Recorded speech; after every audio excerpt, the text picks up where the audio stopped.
Apakah kalian suka minum kopi? Atau minum susu? Atau minum es seperti ini? Es boba misalnya? Kenapa ya mereka terasa enak? Padahal kalau kita pikir-pikir komponen utamanya adalah air. Hal ini tentunya karena ada sesuatu pastinya di dalam air tersebut. Sesuatu yang larut di dalam air yang membuat rasanya menjadi berbeda-beda dan nikmat. Hal ini disebut dengan larutan, di mana larutan sendiri adalah campuran homogen yang terdiri dari dua atau lebih zat. Misalnya kita memiliki suatu yang terlarut di dalam suatu komponen. Kita sebut saja sebelah kiri ini adalah benda yang terlarut, sebelah kanan ini adalah komponen yang melarutkan, di mana sesuatu yang terlarut ini kemudian disebut sebagai zat terlarut atau solut, yang melarutkan ini disebut sebagai pelarut atau solvent, di mana ketika kita mencampurkan keduanya kita akan mendapatkan suatu campuran yang kita sebut dengan larutan atau solution. Proses pencampurannya disebut dengan pelarutan atau solvasi. Contohnya saja, dalam kehidupan sehari-hari kita sering melarutkan gula ke dalam air, di mana yang akan kita peroleh adalah larutan gula. Larutan gula ini hampir saja kita tidak bisa membedakan seperti apa rupa gula yang tadi kita masukkan ke dalam air, karena gulanya terlarut sempurna di dalam air sampai terlihat sangat bening. Ini disebut sebagai larutan homogen. Larutan itu tidak hanya berupa gula atau garam atau hal yang seperti itu, namun ada juga larutan yang merupakan campuran dari komponen berupa gas dan cairan, misalnya gas O2 atau oksigen yang ada di dalam air. Serta larutan tersebut juga ada beberapa macam-macamnya. Contohnya ada juga larutan yang berupa cairan, ya, yang dapat larut dalam cairan lain. Yang seperti misalnya kalau cairan pada cairan lain, larutan cuka, larutan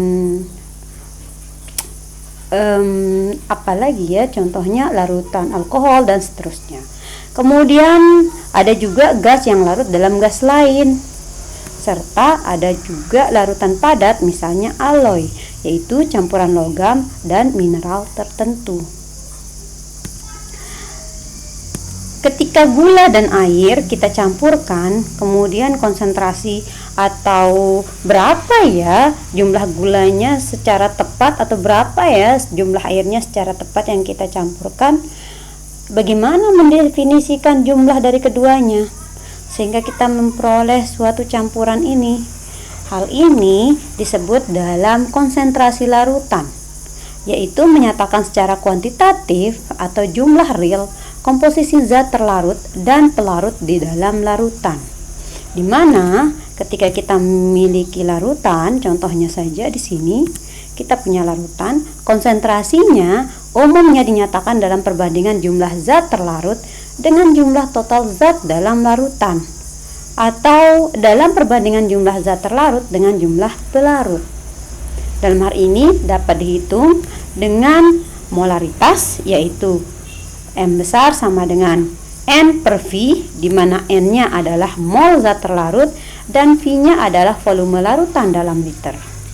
Atau juga dapat dihitung dengan konsep molalitas, di mana molalitas sama dengan gram per mr dikali 1000 per P, di mana M ini adalah molalitas, Gr atau gram sama dengan massa zat terlarut, P massa zat pelarut, dan Mr massa molekul relatif. Selanjutnya juga dapat dihitung dengan bagian per juta atau part per million atau ppm, yang mana rumusnya adalah ppm sama dengan miligram per liter, yaitu miligram zat terlarut per volume larutan dalam liter. Ketika kita melarutkan garam dan air, kita menghasilkan larutan garam. Nah, garam-garam ini sebenarnya dalam air terurai loh menjadi Na+ dan Cl-. Adanya larutan garam itu terjadi akibat molekul komponen larutan berinteraksi langsung dengan dengan campuran pelarutnya. Ya, jadi terjadi interaksi yang kuat antara molekul yang kita larutkan dengan pelarut. Tarikan antar partikel komponen murni tersebut terpecah dan tergantikan dengan tarikan antar pelarut dengan zat terlarut. Contohnya di sini tadi garam yang merupakan NaCl ini kan terurai menjadi Na+ Cl-. Sedangkan molekul air, di dalam molekul air ini terdiri dari H2O, atau di dalam gambar ini diilustrasikan bola merah adalah oksigen, bola kecil adalah hidrogen. Molekul Na+ akan diikat oleh sudut atau oleh bagian molekul oksigen yang bermuatan parsial negatif, sehingga Na akan diikat dengan sangat baik di sini. Sedangkan molekul Cl- di sini akan bertemu dengan muatan yang parsial positif oleh molekul hidrogen, sehingga terjadi ikatan tarik-menarik yang sangat baik antara partikel yang dilarutkan dan pelarutnya, dalam hal ini air. Inilah yang menjadikan pelarut kita terlihat sangat baik atau pelarut yang terlihat homogen. Bila komponen zat terlarut ditambahkan terus-menerus ke dalam pelarut, pada suatu titik komponen yang ditambahkan tidak akan dapat larut lagi. Misalnya, ketika kita melarutkan garam ke dalam air, kita akan mendapatkan air larutan garam. Akan tetapi bagaimana jika kita menambahkan garam terus-menerus? Contohnya di sini kita menambahkan garamnya berlebih seperti ini. Apa yang akan terjadi? Apakah larutannya akan sama? Tentu tidak.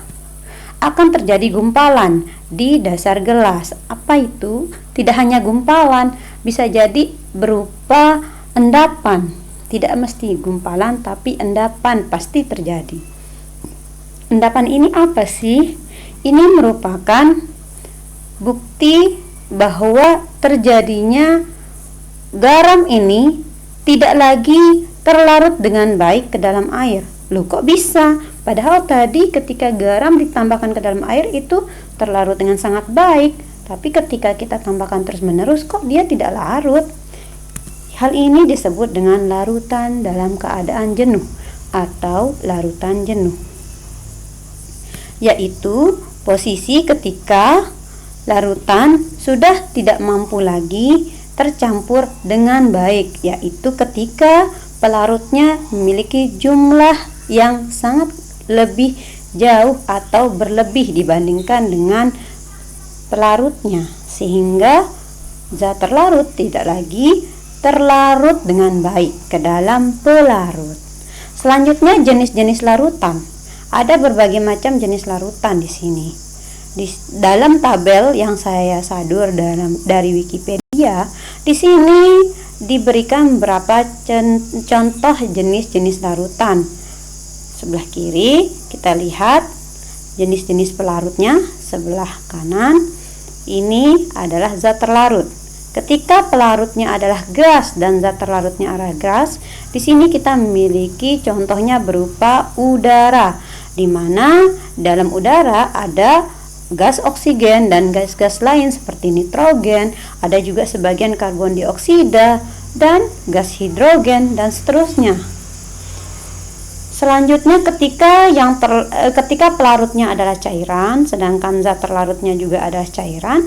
Contohnya di sini ada uap air, ada etanol dalam air, ya. dan juga campuran berbagai hidrokarbon atau minyak bumi.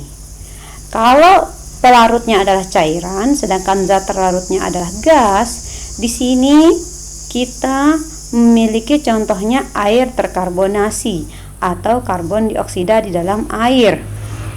Lebih mudah dipahaminya mungkin lebih minuman bersoda. Oke.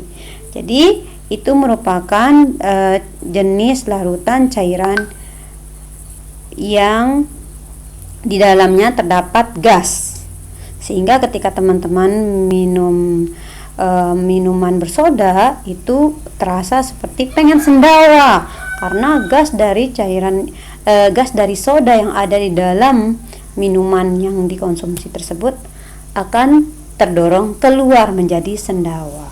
Kemudian jika pelarutnya berupa padatan dan zat terlarutnya berupa gas, di sini kita memiliki contoh hidrogen larut dalam logam, misalnya platina.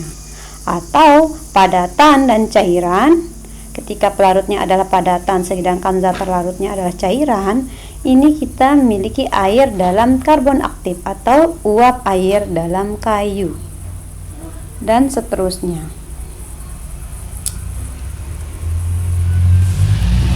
Jenis larutan yang lain juga dapat kita lihat dari keadaannya yang mampu terurai menjadi ion-ionnya. Contoh yang pertama di sini adalah garam. Garam seperti tadi dijelaskan bahwa dia akan terurai menjadi Na+ Cl-. Ketika terurai dalam air, Na+ dan Cl- akan berinteraksi dengan sangat baik dengan molekul air. Adanya ion negatif dan positif pada molekul garam ini ketika terlarut dalam air menyebabkan dia memiliki kemampuan untuk menghantarkan listrik, sehingga dia disebut dengan larutan elektrolit, yaitu di dalam air dapat terionisasi menjadi ion positif dan ion negatif, kation dan anion, sehingga mampu mengalirkan listrik. Contohnya di sini kita lihat ion natrium Na+ akan berinteraksi dengan molekul air, dan Cl- juga akan berinteraksi dengan molekul air. Di sini Na yang bermuatan positif dan Cl bermuatan negatif. Posisinya yang memiliki muatan positif dan negatif ini menyebabkan dia memiliki kemampuan untuk mentransfer elektron di dalam sistemnya, sehingga dia mampu mengantarkan listrik. Disebutlah dia sebagai larutan elektrolit. Namun juga ketika kita memiliki larutan gula ini di dalam air dia tidak terurai, dia hanya larut saja di dalam air, dan dia disebut dengan larutan non elektrolit, yaitu tidak dapat menghantarkan listrik karena tidak dapat terionisasi di dalam air.